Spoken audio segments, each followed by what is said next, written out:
പറയാ മതേതരത്വം. ഗാന്ധിജി ബൈബിളും ബൈബിളും ഖുറാനും ഭഗവത്ഗീതയും കൊണ്ടുവന്നു. ഉടനെ ഈ മുഹമ്മദ് അലി ജിന്ന ഗാന്ധിജിയോട് പറഞ്ഞു, മിസ്റ്റർ ഗാന്ധി, നിങ്ങൾ ബൈബിൾ കൊണ്ടുവന്നാൽ ഞാൻ നിങ്ങളെ ബഹുമാനിക്കും, നിങ്ങളൊരു ക്രിസ്ത്യാനി. നിങ്ങൾ ഖുറാൻ കൊണ്ടു നടന്നാൽ ഞാൻ നിങ്ങളെ ബഹുമാനിക്കും, നിങ്ങളൊരു മുസ്ലിം. നിങ്ങളിത് മൂന്നും കൂടെ കൊണ്ടു നടന്നാൽ നിങ്ങളെ കള്ളൻ എന്ന് ഞാൻ വിളിക്കും. ആര് പറഞ്ഞു? മുഹമ്മദ് അലി ജിന്ന ഗാന്ധിജിയോട് പറഞ്ഞു. മിസ്റ്റർ ഗാന്ധിജി ഗാന്ധിജിയല്ല മിസ്റ്റർ ഗാന്ധി എന്നാണ് അയാൾ അവസാനം വരെ വിളിച്ചിട്ടുള്ളത്. അയാൾ പറഞ്ഞാണ് ശരി.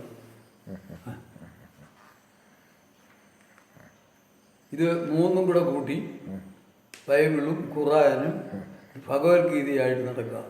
എല്ലാവരും കൂടെ ഒന്നിച്ചു കൂടണം. ഇപ്പൊ BJP ഇതുവല്ലം കൂട്ടുന്നു.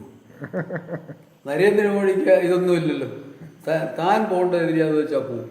അവിടെ ക്രിസ്ത്യാനിയും ഉണ്ട് കൂടെ, മുസ്ലിമും ഉണ്ട് കൂടെ, എല്ലാവരും ഉണ്ട്. ഈ മതേതരത്വം കണ്ടുപിടിക്കാൻ ഈ കോൺഗ്രസ്സുകാരന് ഒരിക്കലും കഴിഞ്ഞില്ല. അതിൻ്റെ പേരിലാണ് ഇവിടെ ഇതെല്ലാം ഉണ്ടായത്. ഈ മതേതരത്വം തന്നെ ഒരു കള്ളത്തരവില്ലേ?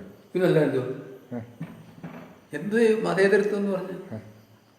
ഇപ്പൊ നമ്മൾ വിശ്വസിക്കുന്ന ഒരു മതമുണ്ട്, അതിനോട് നമുക്ക് താല്പര്യമുണ്ട്. ഇനി ബാക്കിയുള്ളവരല്ലേ എതിർക്കാൻ നടത്താം. ഒന്നും പറയുന്നില്ല. അവൻ അവന്റെ ആരാധന. ഞാൻ എൻ്റെ അമ്മയെ ബഹുമാനിക്കുന്നു, വേറൊരുത്തരം അവൻ്റെ അമ്മയെ ബഹുമാനിക്കുന്നു. എല്ലാ അമ്മയും കൂടെ കൂട്ടി വെച്ച് ബഹുമാനിക്കാം മനുഷ്യരെ കൊണ്ടുപോയി.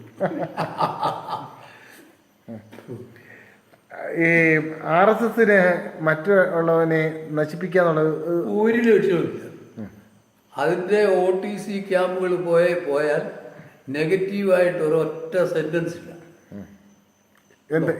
എന്ത് സെന്റൻസ്? പിന്നെ ഈ രാഷ്ട്രീയ സ്വയംസേവക സംഘത്തിൻ്റെ പഠനശീലത്തിൽ ഈ OTC ക്യാമ്പുകൾ ആരെയും ഇല്ലായ്മ ചെയ്യാൻ ഹിന്ദുയിസം സമ്മതിക്കത്തില്ല.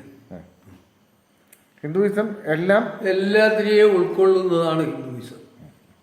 പിന്നെ നമുക്കുള്ളത് ചിലതങ്ങ് വിട്ടേച്ച് പോകണമെന്ന് പറഞ്ഞാൽ അതിനോട് ചോദിക്കാൻ നോക്കില്ല. അത്രയേ ഉള്ളൂ. ഡിഫെൻസീവ് മാത്രമാണ് അത്രയും.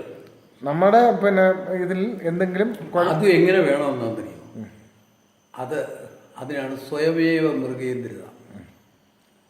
സിംഹത്തിനെ മൃഗരാജാവാക്കിയത് ആരാ? വോട്ട് ചെയ്തപ്പോൾ സിംഹം ശക്തിയായപ്പോൾ സിംഹം മൃഗരാജാവായി. അതുപോലെ സ്വയമേവ മൃഗേന്ദ്രിത എന്നുള്ളതാണ് നമ്മുടെ വിഷയം. അവിടെ ആരെയും കൊല്ലാനും തിന്നാനും ആരെയും കീഴ്പ്പെടുത്താനും ഒന്നും നമ്മൾ ഉദ്ദേശിച്ചിട്ടുമില്ല, വോട്ട് ചെയ്യത്തുമില്ല. അതാണ് അതിൻ്റെ സത്യം.